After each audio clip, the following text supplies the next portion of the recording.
Great. Hello, and thanks for joining my session. My name is Serena, but I think a lot of people online know me as She Networks on both TikTok and Twitter. And if you're not very familiar with me and what I do, I have been making TikTok content since December of 2020 that is typically related to networking and security, and posting on Twitter kind of really just whatever I want. Sometimes it's technical, sometimes it's not. But feel free to follow me on either of those platforms if you are interested. A little bit of background on myself. I am a network engineer full time. I kind of started my networking journey. I think I took my first CCNA class in 2013, and then I graduated college in 2018 with a degree in computer information systems, and it had a concentration on networking and information security. Then after that, after graduating, I started a job, and my job was mainly around compute, virtualization, and a lot of operating systems, obviously. So VMware, Linux, different things like that. And it was kind of more of a support role. And now I am kind of helping people in their data centers. I've done data center build. Now I'm kind of helping people integrate in newer systems with their older systems.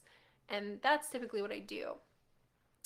In December of 2020, when I started making TikTok content, um, I'd recently discovered that there was kind of people making technical content on TikTok, and at the time, there was really only a handful of people, especially if you took out anybody that was doing software development. Um, there was very few people making any type of security related content, and they were doing really well because there's a lot of people that are interested in that content, and there wasn't a lot of people doing it. And I at the time was like, I didn't really have any social media presence at all. So I think I had like 50 followers on Twitter, and I had maybe like I had a small Instagram account. It was nothing crazy, right? And the first person that I saw making technical content was a systems analyst. And he was doing a lot of stuff that I do, so a lot of networking. And I was like, "Oh, that's cool. That's great that people are so interested in your content." And he really encouraged me to kind of start making my own. And so the first couple videos that I had put out were roasting Linux users based on what distro that they used. So obviously that went over really well. As you can imagine, it went over great.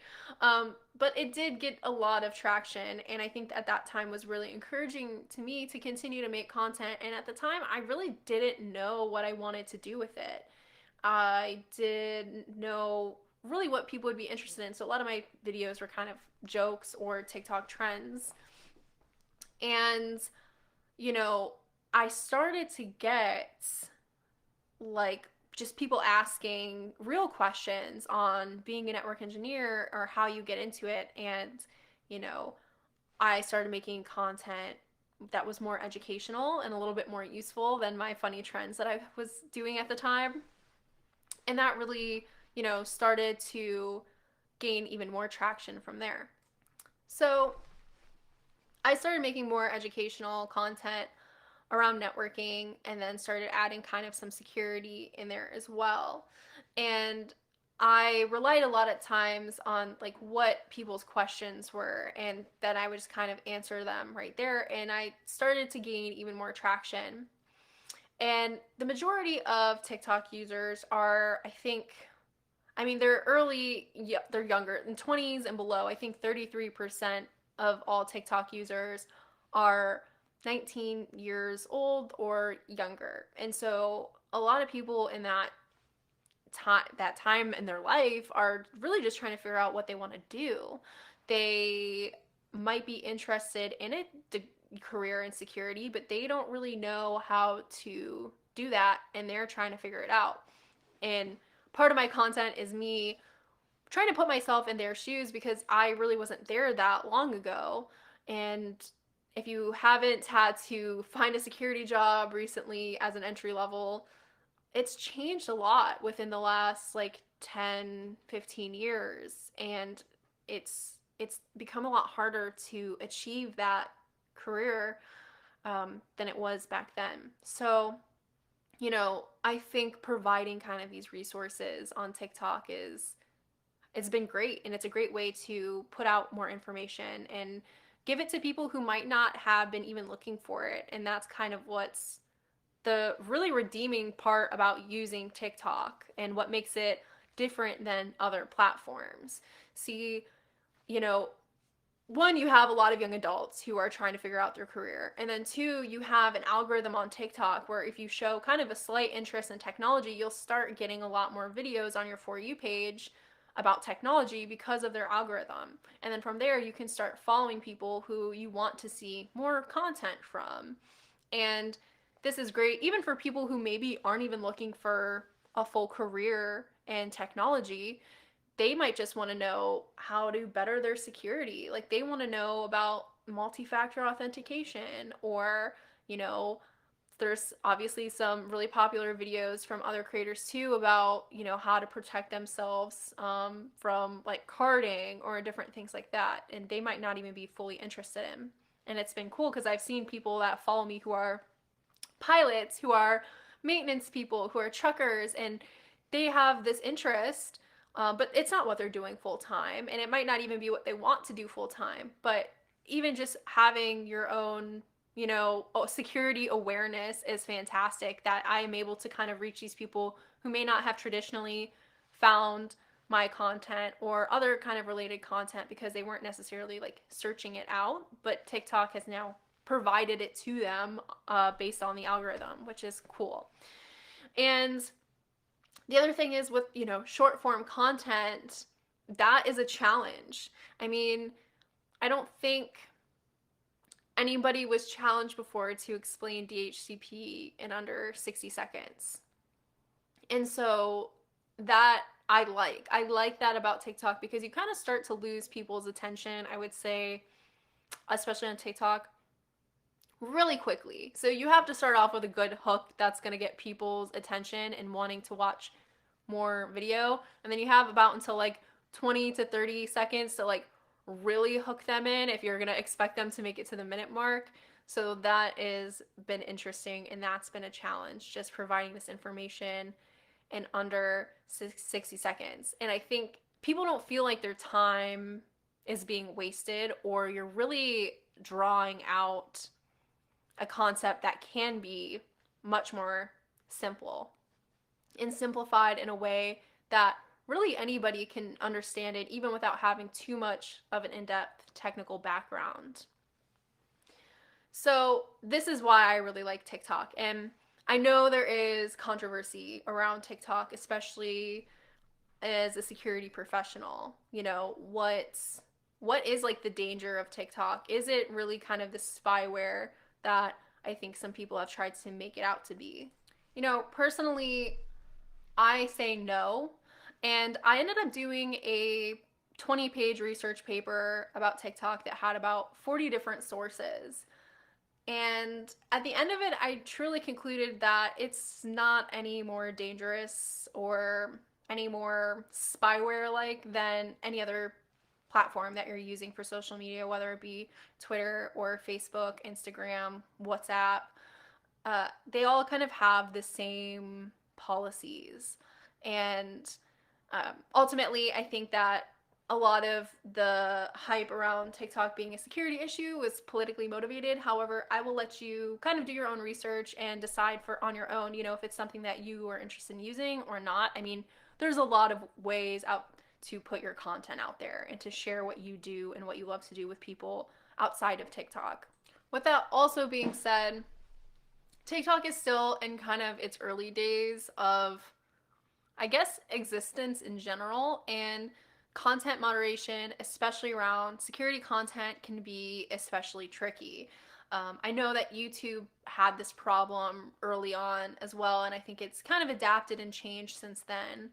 But, a lot of security content on TikTok does get moderated off the platform, which is really frustrating, and I'm hoping that they are, kind of working on that, especially where I think a lot of the stuff that is getting moderated off is kind of the equivalent of like a corporate security awareness training, which generally I think on TikTok is probably more effective than most corporate security trainings because it's short and it's concise and it's entertaining, because if it wasn't, you wouldn't watch it, right? And the only reason you typically watch it at work is because you're forced to. Um, and while some people do really try and make some good corporate security training, most people, when it's assigned to them, they're not as interested in it. So that is one problem with TikTok, where you kind of have to be careful and understand that you might get some videos taken down and you might have to appeal them, and hopefully they'll get restored. In some cases, they might not get restored. Aside from me, there are a lot of great creators on TikTok, and as I put myself in the category of great creators. But there's people that are doing a lot that is useful for people who are just entering into the field, or people that are just kind of general educating and for general public. One of my favorite creators, his name's Kyle Tobiner, and he's been making TikTok content around security, and he's a CISO, but also has been like a VP of security at large corporation, and that type of insight is very valuable to people. And one of the things that he does is a series of just kind of reviewing job listings for entry level security positions, because as we know, sometimes you review entry level job listings and they are, in fact, not entry level at all. So this can be really confusing for people who are looking for entry level work and thinking, like, I don't have this experience. Like, I don't have all of this. Like, I'm looking for, my first job. Like, what do I do? How do I land my first job? So, him kind of making this content that really dives into what to look for on an entry level job application is really helpful, and kind of is good because, again, security and tech can kind of be daunting for new people, and it has sometimes a high bar of entry. So being like, hey, this is what you should look for. This is a good role. And then hopefully some of these companies will also update some of their listings and think like, okay, maybe this isn't entry level. How can I make this entry level? Maybe we should take off the requirement that you have a CISSP, or maybe we should take off the requirement of you having 3 years of experience already in the field, which seems kind of obvious, but Another creator that is making security content is Make It Hackin', and he does security tag videos, which is different than what you would think like a traditional, maybe like AppSec type content would be, or network security content, kind of more what I do. But yeah, just like lots of people are interested in, oh, like a security tag, like how can you disable this? And that is kind of just like a fundamental thing, right? If we think about like lock picking, we can think about how to disable a security tag. And that is interesting. He'll use like bubblegum or freezing security tags or different things like that, and that is super interesting as well. And just kind of understanding like how do those work, like what mechanisms are being used to actually make those function. And of course there's a lot of different types, so understanding the different types as well. And it ultimately comes down to just like how curious are you about this technology. And those videos do really well. I mean, millions of views in some cases, which is fantastic, because those are also reaching people who might not really have a background in security but are obviously still very curious. And so how can we kind of like showcase that, and how can we spread information that way? And TikTok's been a great platform to do it. And I'm sure a lot of people have seen Malware Tech's videos as well. I think one of his for security cameras and Airbnbs did about 20 million views, which is nuts. Congrats to him. That's awesome. But he's also done things about like Proxmark and card cloning and a couple other like very popular videos. And those are a lot of times about kind of just personal security and knowing that this technology exists. And of course, you're going to get comments of like, why are you teaching people how to hack? And I think people kind of sometimes they don't quite understand that to be able to really protect yourself, from this type of thing, you have to know that it exists. If you don't know that it exists or it's possible, it's very hard to really protect yourself from it. So, um, that there is still some issues in that realm where people might think that you are trying to teach people how to hack, or really you're trying to teach people that, hey, this exists and you should be aware of it so that you can protect yourself from it.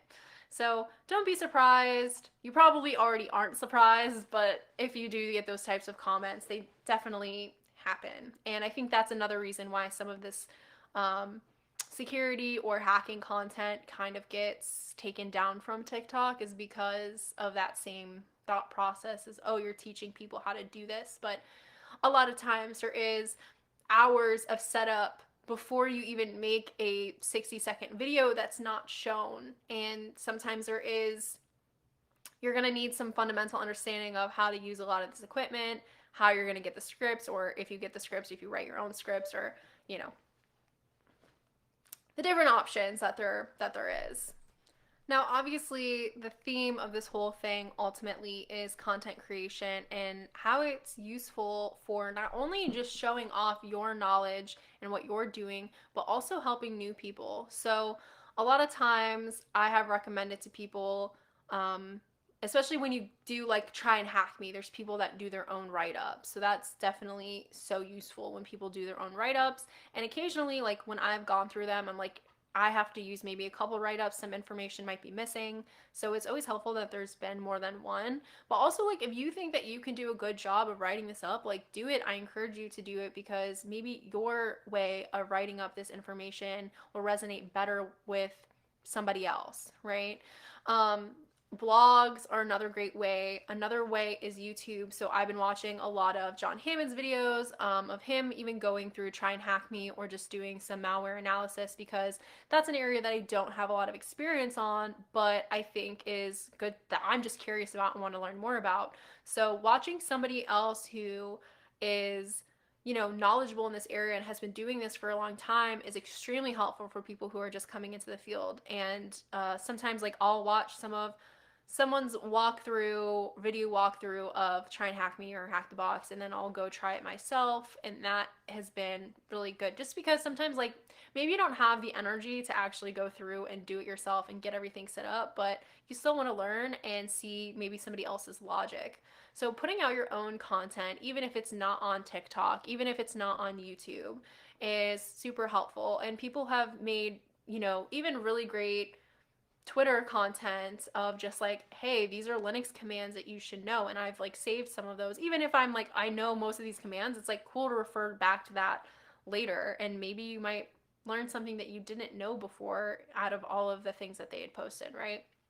So it's really important to put your content out there for new people, but also just get yourself visibility and recognition.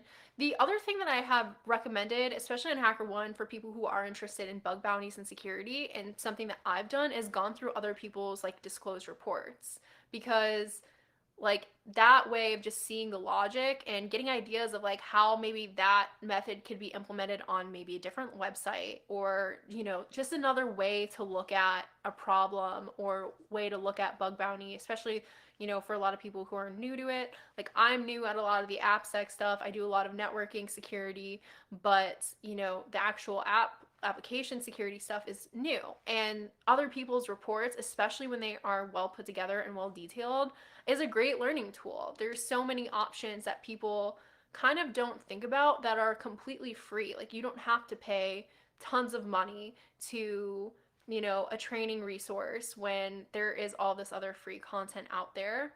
And I want to also contribute to that content so that, I can encourage people to get into this field, or even just up their own personal security.